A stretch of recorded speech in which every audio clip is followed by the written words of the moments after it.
What I'm going to do is to ask a number of people involved in education and work with younger people and in continuing education in the diocese to speak briefly about various as it were, insights they derive from their work. There will be a short opportunity for anyone who wishes to comment or question, and then we will put the formal reports of the education boards as they are presented in the book of reports to you sequentially at the end of the discussion.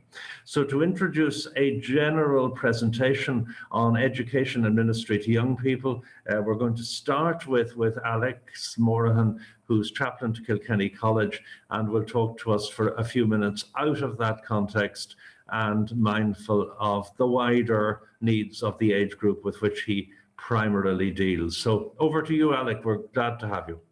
Thank you, Michael. Thanks very much. Can everybody see that? Yes. Yes. Good. Well, you're very welcome to the report from Kilkenny College, and it's wonderful to be here. And I'm sorry I was a little bit late getting in, but I made it. You can see from our first slide there that the college motto is "Comes you through," which means, as I find, and I think of all years, this has been the year where we have had to take things as we find them. And like everybody else, there's been a great sense of uncertainty and really having to deal with the unknown. But I think when I look at all that has happened in Kilkenny College, there really has been a sense of pulling together, people realizing that we actually all need to work together and to support one another.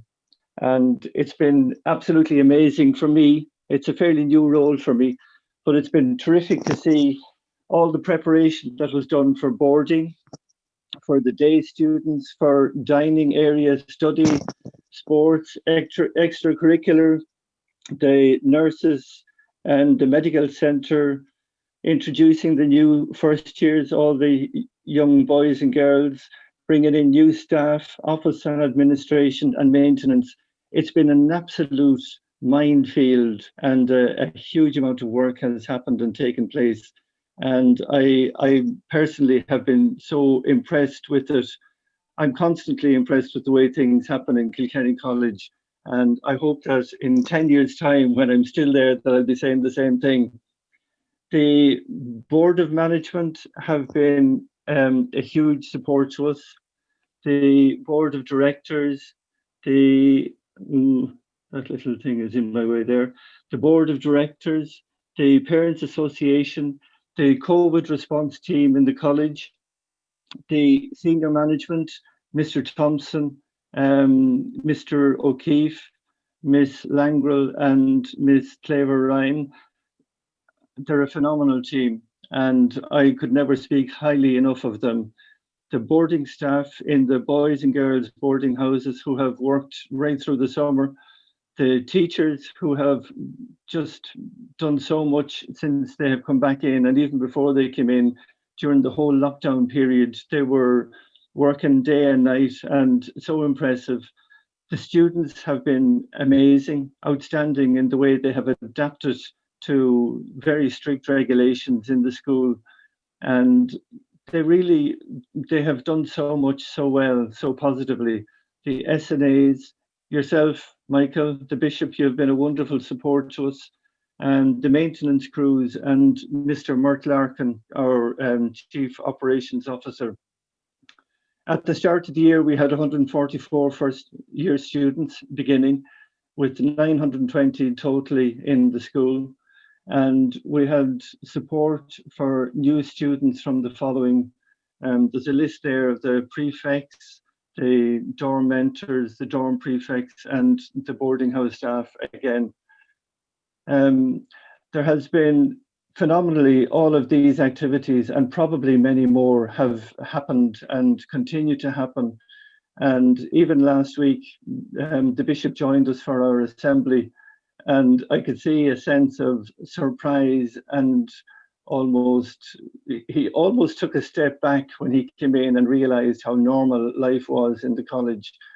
And I think that is down to the way that the whole team has pulled together.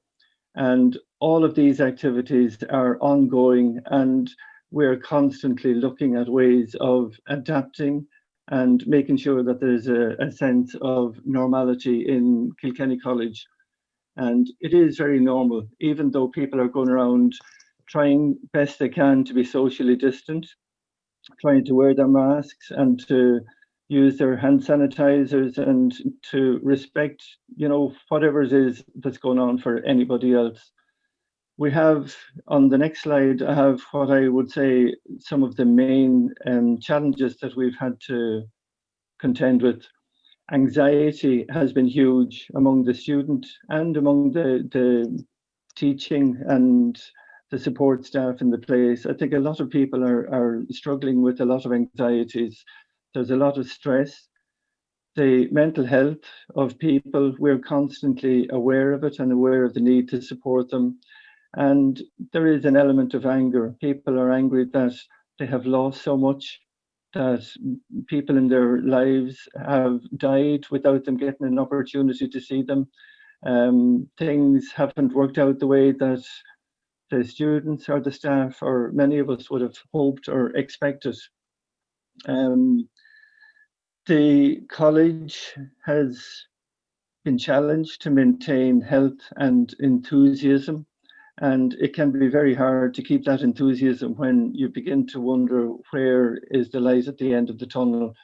But thankfully, we have maintained it, and it's been inspiring to continue to provide stability, to be firm yet fair, allowing children and even staff a little bit of flexibility, support for students and families, support for the staff, and just understanding this whole time of uncertainty. What can we offer? I think that's the big thing, is looking at how we can support the work of the college and everything that happens there. And it is, first and foremost, it's an education centre, but education doesn't happen in a vacuum. So you can see that all of these aspects, once more, time to talk, time to pray, appointments, people to come in and see us, listen to people, informal meetings, and our care team meetings have been ongoing regularly.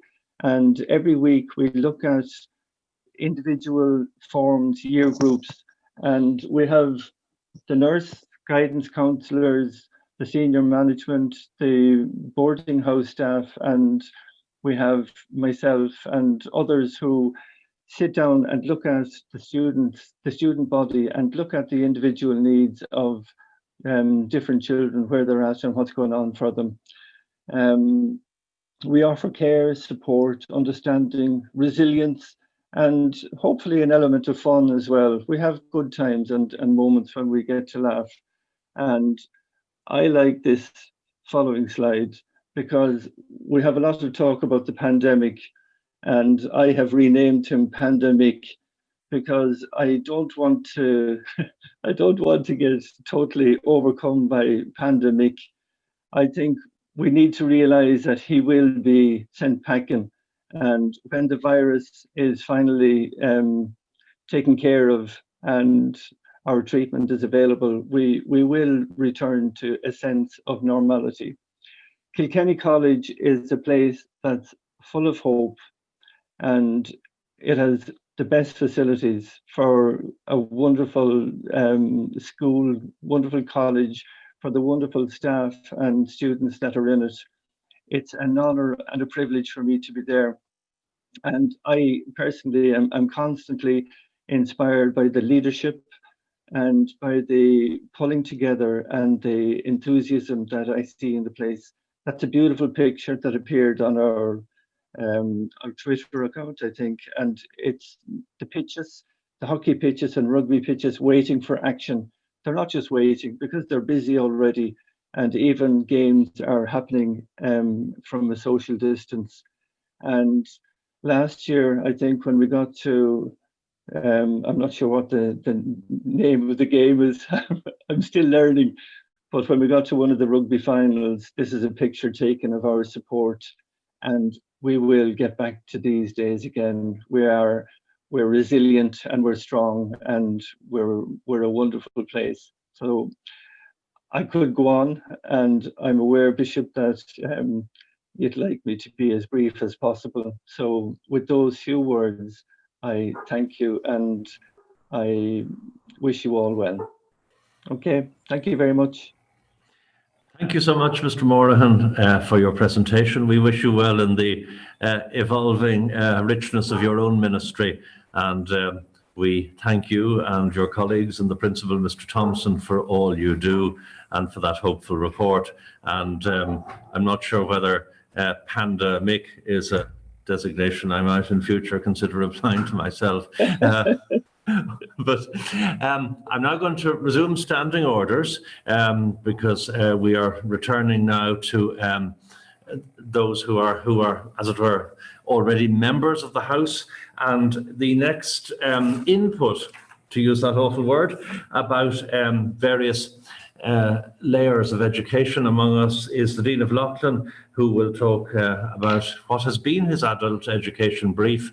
And I'd like to pay tribute to all he has done to grow people in their faith and to take imaginative initiatives in this area through the years. He is rechanneling his ministry from now on so that he will be very much with us in a part-time stipendiary capacity, continuing his cathedral and parochial work, and also using his good influences to maintain our academic relationship with Maynooth College. But other aspects of his brief he's standing back from, and as he reviews those and as we thank him, if the Dean of Loughlin can appear now, I'd be very grateful.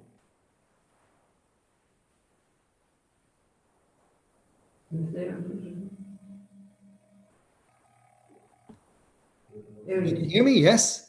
It Yes. wouldn't unmute for a moment there. And everybody can hear me, yeah? Yeah, okay. Hey, just again, I'll make my comments brief because I know we're kind of pressing on. The context really with education, there's a kind of a key phrase that all educationalists know, and it's a quote by Skinner and picked up as well, or also used by Einstein, and that is, education is what survives when what has been learned has been forgotten. Education is what survives when what has been learned has been forgotten. In other words, kind of model of mug and jug education really no longer holds. We're looking a little bit there about the formation of young people. And one of the challenges that I think we have as a church, as educators, is that so much of what is experienced is, even the way our churches are liturgically laid out, is someone is telling us something. Someone is interpreting the scriptures for us. Someone is kind of moralizing or kind of telling us what the content of faith is. That couldn't really be far enough away from what we now know how human beings, model of adult education is, or certainly how young people learn. And one of the challenges is going forward as a diocese is to really think how we communicate, or what the content or what the educational experience or formational experience of that kind of the content of Christian faith is. It needs to be more exploratory. If we were using technical language, we might say it's known as the spiral curriculum. In other words, that we are picking up pieces of the content of Christian belief and Christian faith, but it's also pulling in all sorts of other things about our experience, what our experience of life is, how we make connections between belief and what, as I said, the experience of life is. A colleague in one of the big universities was trying to form or attract younger people, students, to the chaplaincy in an emerging chaplaincy in that particular college. And he picked it up extremely well. Students that had long since left any traditional religious commitment or any allegiance to a church began to come back.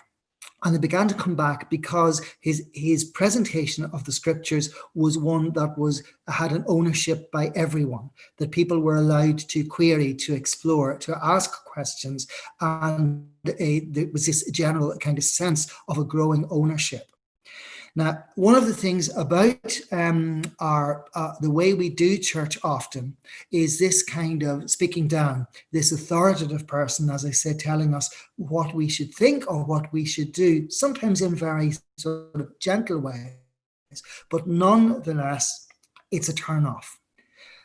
My work within the diocese for this past 10 years, particularly through the certificate program, has really underlined that. What a joy it is whenever the scriptures are explored, whenever the surface meaning is got behind, and actually it's not that difficult a job. It can be translated into parish life, into Bible groups, or whatever. But one of the greatest joys I have had over the past 10 years is for our little study groups, our cycle for the certificate course, to kind of gather and be able to do faith and to explore faith in a very different way. And the feedback always has been, why weren't we told this before? Or why were we not invited to do scripture in this way before? Now, I could go on for a long time, which I actually won't. But we're in a very serious process now, of course, of the Diocesan Review Commission.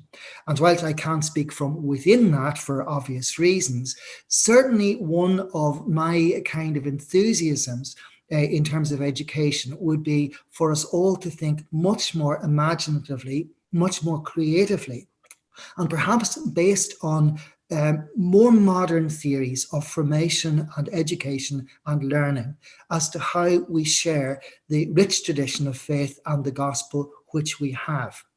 That, I think, is one of the reasons why we have this anxiety about young people, about how many young people are simply not connecting with the community of the parish. We need to think in much more imaginative terms in that kind of way. The other thing is there is always a danger in moving forward, and I think the rector of Carlow touched a little bit on it there about cautioning around strategy which is very hard-lined or is very clinically edged, that kind of thing, that there needs to be that generosity and of space for movement of the Spirit. One of the things in this, of course, is that there are these untidy variables in Christian life, and they rest on all sorts of things. One of them is passion and enthusiasm, the environment of learning, the environment of the parish. Is it one of infectious expectation? Are there charismatic figures that are around us that enthuse about faith, that are visionary, that see things ahead, that see things outside the box and invite us to that same, or to share that same degree of enthusiasm? That's a challenge as well. And some of the feedback I certainly would get from young people is that that sense of exploration and expectation is often not something that a parish community is or identifies with very, very easily. I'm not going to say very more. I think you've got the kind of gist of that, but I would like to make just a few personal comments. And that is, I have done this job, the education job, for 10 years now. I never ever thought I would be here for that length of time. And I would like to say just what a privilege that has been to journey with people who wish to explore further faith in all sorts of different and interesting ways. I certainly never thought our certificate course would have gone beyond maybe 3 cycles. I think we're under our 6th cycle now, maybe. And that has been really an extraordinary sign of hope for the diocese. And also it's been such a joy to see people who have gone from these programs of education to take up formal ministries in all sorts of different ways. I look back now and I see, for example, again, David White mentioned people who'd been ordained to the ordained local ministry. Many of those came through the education programs which have been within the diocese, and I've had that privilege to kind of journey with them. Not to mention those have formal ministries as lay readers now. So that has been a really fun time. It's been a privilege to kind of do this work for such a length of time. And I, as the Bishop has mentioned, I will be continuing on in an informal way for those who want to pick up again on that certificate program. So those are a few thoughts on formation, education, and indeed some challenges. But most of all, a big thank you for my time and the privilege of doing this work, this part of my work within the diocese. Thank you, one and all. Thank you so much, Dean, and for how you have expressed that. And I'm sure if we were in a real hall, we would be applauding rightly that decade of work which you have given to us, and how that will continue in a reshaped way. And we wish you well with that. So thank you so much.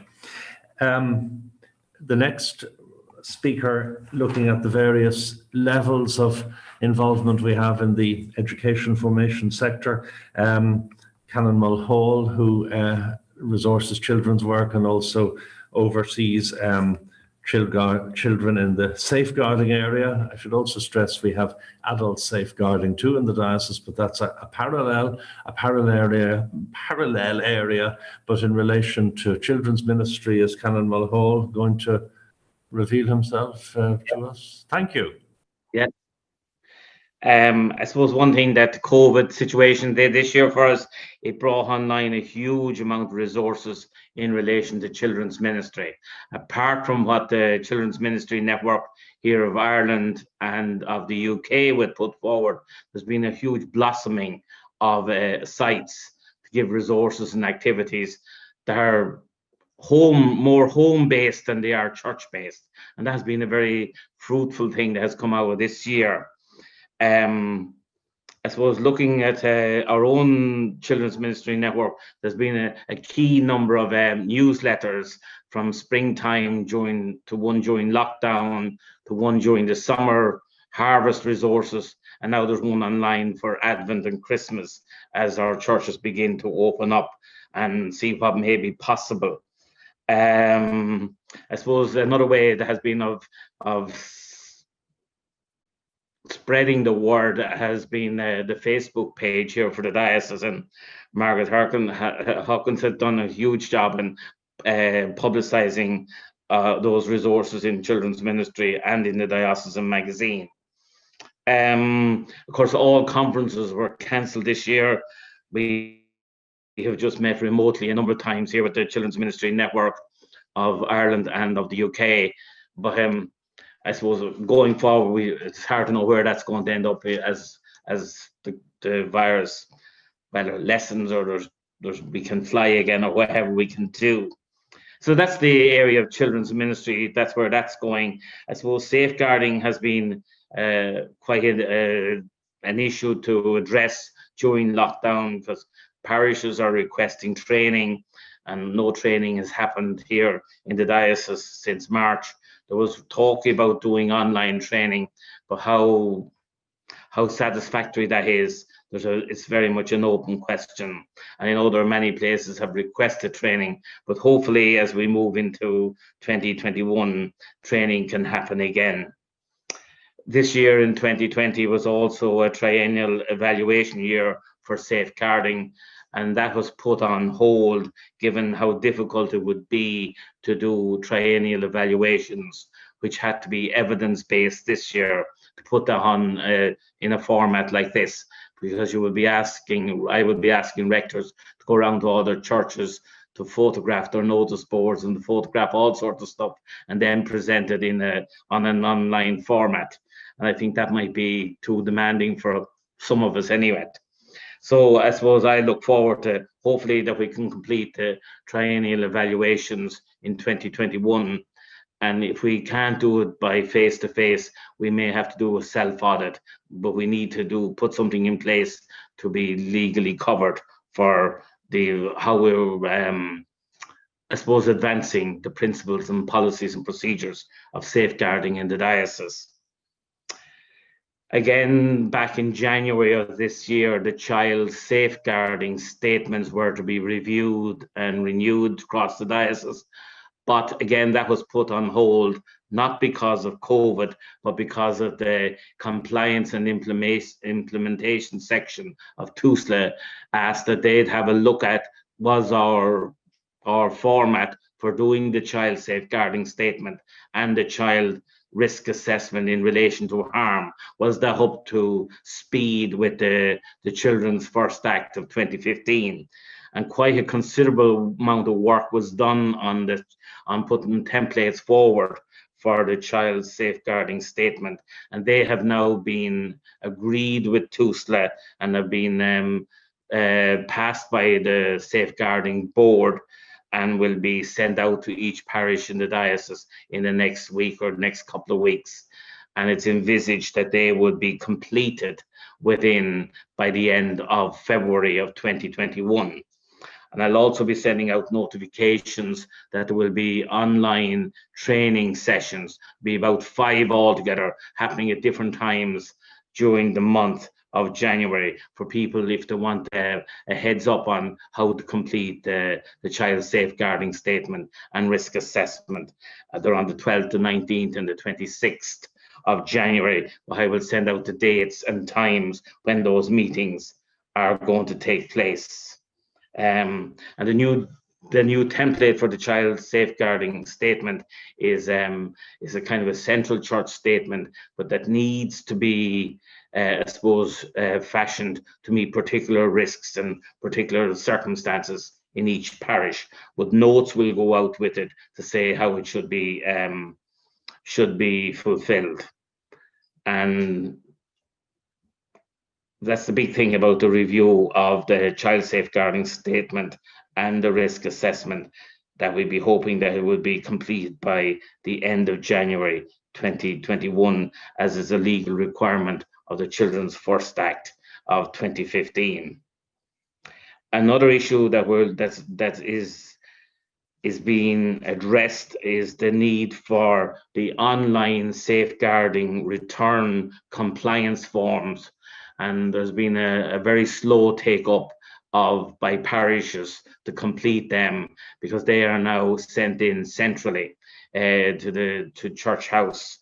And what it means is that there's the rector or priest in charge, having met with the select vestry and having gone down to a checklist to say that they're compliant, and the form, which a link has been sent out earlier in the year, for that form to be completed and sent in online.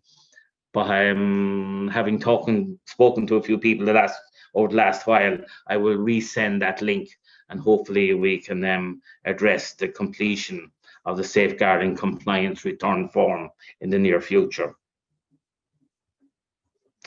Okay, so that's where we're at there. I suppose just to mention a few other things, that all parishes should have an up-to-date panel notice in their parish churches, in their halls if they're using them, and training will commence again for panels once we can meet. And there's hopefully in January a possibility of an online training for panel members, but there'll be more about that anon. Another big piece of work during the year has been the review of all Garda vetting for all serving clergy, retired clergy with permission to officiate, for diocesan readers.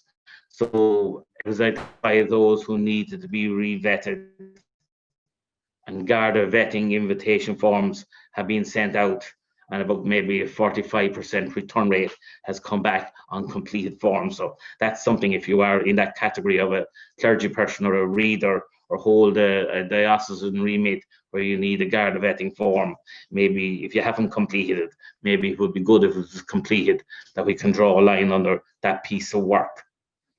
And to say that parish readers should be vetted in their own parishes. They wouldn't need to have a diocesan vetting, because they're not working across parishes, they're in their own parishes. Yes, I said about encouraging you to complete the form if you haven't done so. to say the diocesan support team again haven't really met this year because of COVID, but a lot of work has happened behind the scenes. We now have a complete register of everyone who has received safeguarding trust training, whether as a volunteer or a clergy person, or you have received training as a panel member. We have a complete register for the diocese at this stage of everyone having received training in that respect. We also have a register for all people, clergy, readers, youth workers, and anyone who has a diocesan Garda vetting disclosure completed in the diocese. So that's to hand here with me in the office. And just to say that all Garda vetting invitations, plus the 2 sources of ID, one picture ID and one a utility bill ID, need to be retained by the parishes for the duration of the use of the Garda vetting disclosure. So that's under GDPR, they have to, it's allowed that we keep the original or the copies of the IDs that go with the Garda vetting disclosures. And Garda vetting for people in the parishes and for the diocese is repeated every 4 years. There's discussion bringing it to 3 years, but at the moment it stands at 4 years. The last thing I want to mention is there's ongoing work following the ICSA report from the UK, which is the International Inquiry, independent inquiry into child sexual abuse in the UK, and has been looked at what are the implications here for the Church of Ireland and what we may need to do to keep ourselves safe and in line with all best practice as it stands at the moment. That completes the summary of what child safeguarding and children's ministry has been about for the year. Thank you, Canon Mulhall, for your summary and your typical attention to detail and all you do for us. We're very grateful for that report and for your ever-ready availability and expertise.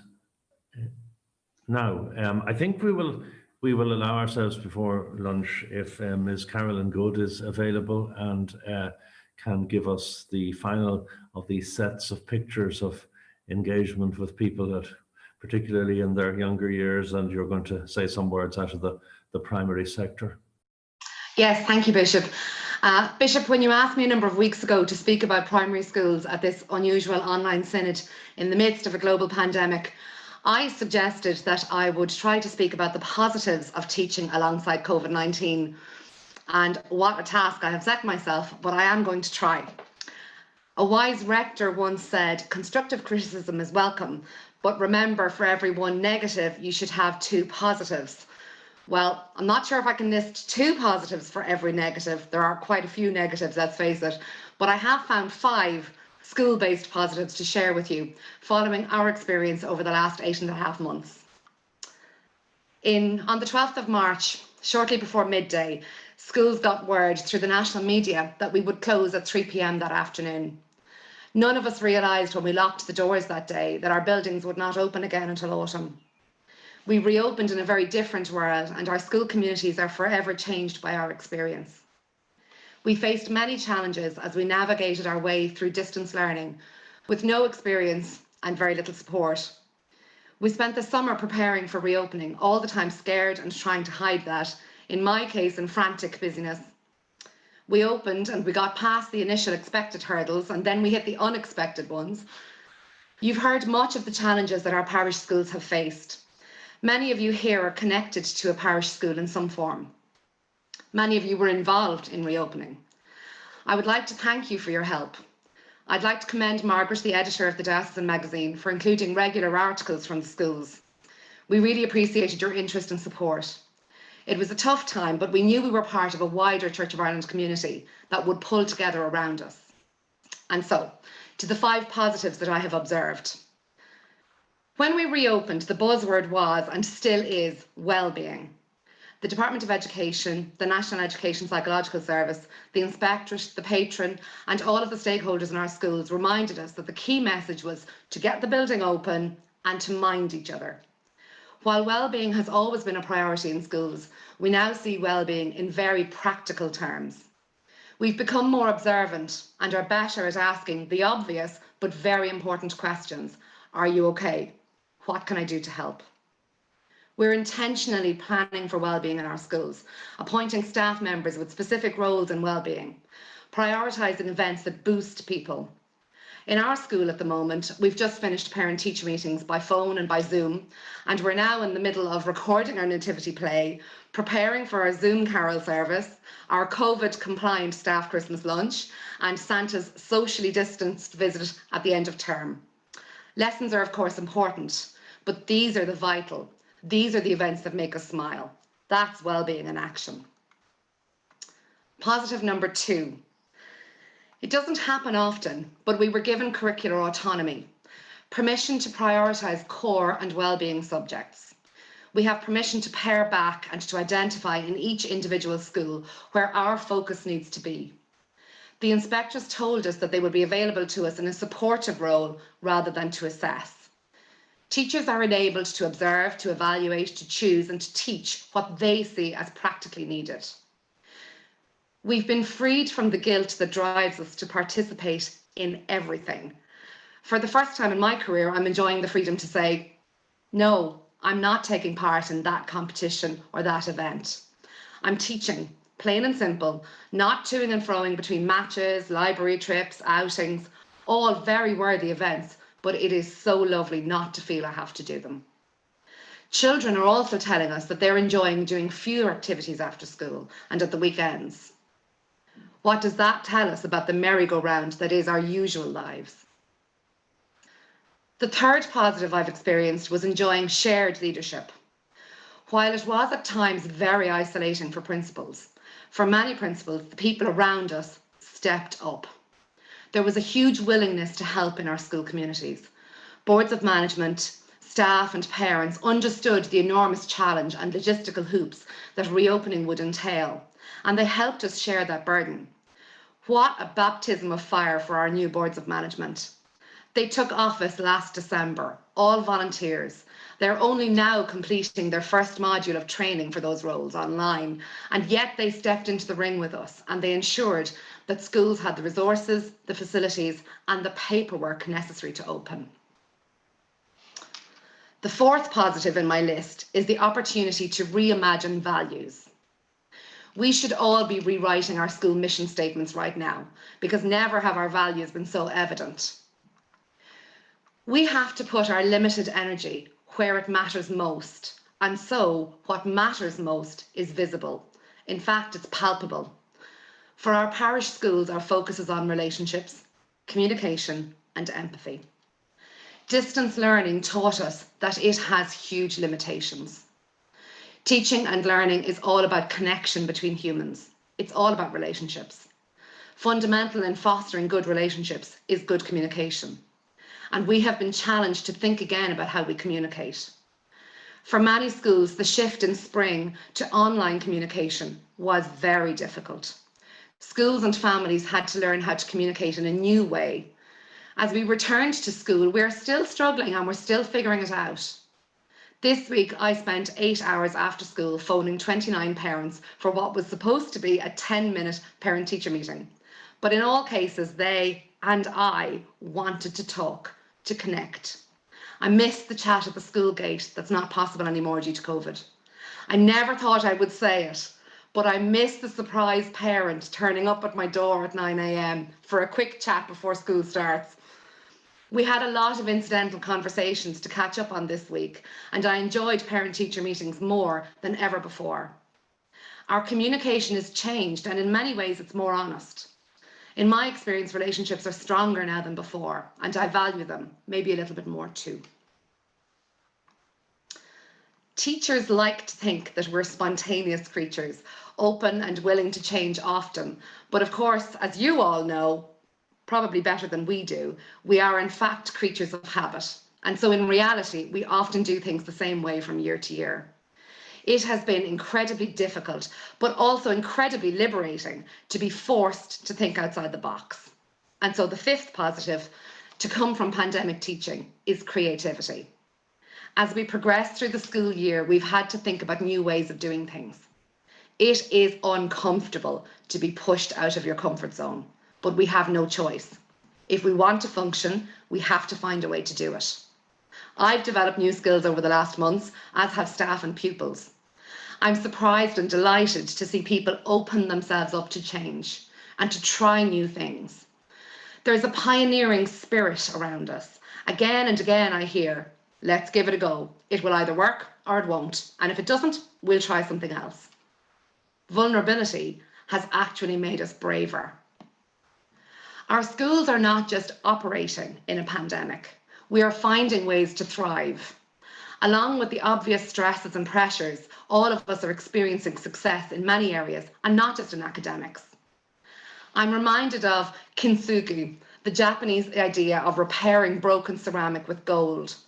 The thought behind the technique is to keep and acknowledge the history of the object and to repair the piece in a beautiful but obvious way, not just disguising the repair. The ceramic evolves into a piece that celebrates the old and the new. In reopening our schools in the middle of a global pandemic, we have been forced to reevaluate. It's been time to break apart the old school system, to keep the parts we want to keep, to repair it, to add to it, and to recreate it in a new way, reflecting what we want to see. As we move into 2021, I hope we can keep the positives: well-being, autonomy, shared leadership, values, and creativity. And who knows, maybe we could apply these in our parishes too. And I wonder what that might look like. Thank you, Bishop. Thank you, Ms. Good. That really was a very fine contribution. And I'd like to reflect on it a good deal in the times to come. I don't know why you think you might have difficulty communicating online in terms of instructing others. You've certainly instructed us a great deal today. And I love the picture, which could apply to the diocese too, of repairing beautiful ceramic with gold. That's a positive note going forward, like the many positives you've given us. Can I just take up what Ms. Good said, by the way, about school boards, thanking them for their work at the beginning of their term of office in difficult circumstances, and reminding them too of the importance of their own online training. To say, Bishop, this is about the Diocesan Board of Religious Education.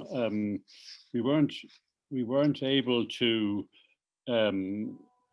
obviously run most of our competitions, but we did run the Senior Bishops Medal, and you'll see this on page 55 in your book of reports. We were able to run the Senior Bishops Medal, which is an essay competition for students in 5th and 6th year in any secondary school in Cashel, Ferns and Ossory. And my experience of this leads me to commend anybody doing blended learning, because I think it took about 150 emails to elicit 19 essays. And fair play to them, to the entrants. Some of them had terrible Wi-Fi problems, and I think this affects all kinds of meetings, including Zoom meetings, and it does highlight how poor our infrastructure is on this island in various places when people cannot actually access meetings they want to access.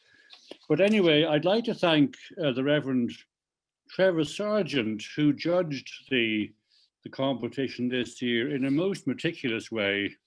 And I'd like to wish him well in Bunclody, where he's recently been elected as rector.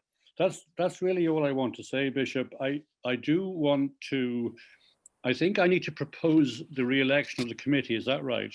We'll come to that in a moment, but thank you for saying those words and for affirming that particular competition and for the other work of the board.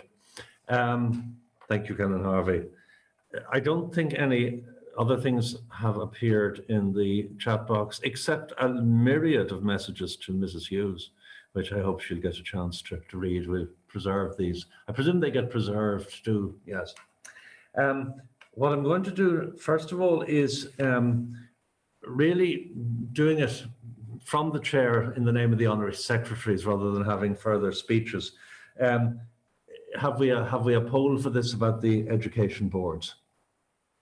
There are four education boards, the 3 statutory boards, Ossory and Loughlin, Ferns, Cashel, Waterford and Lismore, and then the Diocesan Board of Education. Have we a poll to receive their reports? Bear with us. Yes. And just before we proceed, this also involves the election of the members of those boards for the triennium. The reason the Ferns board is in a different category is that the diocesan rules, told us back to when we came together as a single diocese, involve a paper vote for the Ferns board. But in relation to the other 3 boards, the Ossory and Loughlin board comprises the deans, the archdeacon, 2 clergy from Ossory, 2 clergy from Loughlin, 2 lay from Ossory and 2 lay from Loughlin. The principal of the Kilkenny Model School has also been in attendance, and I think the names are already in the book of reports, save that there was to be a clarification about the clerical members from Ossory. Mrs. Hughes? Yeah, sorry. Bear with us. Yes, Bishop, there were 2 vacancies in Ossory, 2 clerical vacancies. Now we have approached 2 clergy and they have agreed to sit on the committee. They are the Reverend Enda Wakeling, who's newly appointed to Castlecomer, and Reverend Victor Fitzpatrick, who is in Ossory as well, in Clonina, and they both have agreed to join. Thank you very much for that. And in present circumstances, we can use co-option if there are 1 or 2 remaining places on these boards. But that fills the Ossory and Loughlin one. The Cashel, Waterford and Lismore one essentially achieves its precisely correct membership by having, as well as myself, the serving clergy of the Cashel, Waterford and Lismore district of the diocese, the principals of schools in that area, and the chairpersons of school boards who are lay people, and that covers the membership. In the case of the Diocesan Board of Religious Education, which now covers the whole diocese, I don't know whether Archdeacon Elms or Canon Harvey wanted at this stage to come back about the membership of that. Well, Bishop, we just wanted to re-elect the committee, and we can co-opt in due course if that's necessary. Okay, so and that's seconded by the Archdeacon? Yeah. Yes, Bishop. Yeah. Thank you. So that will be the names in the book with freedom to co-opt. So could we respond now to the poll that's appeared on the screen in terms of receiving the board's reports and electing the members, other than the case of Ferns, which is a separate process, if you would submit. That's all agreed. Thank you very much.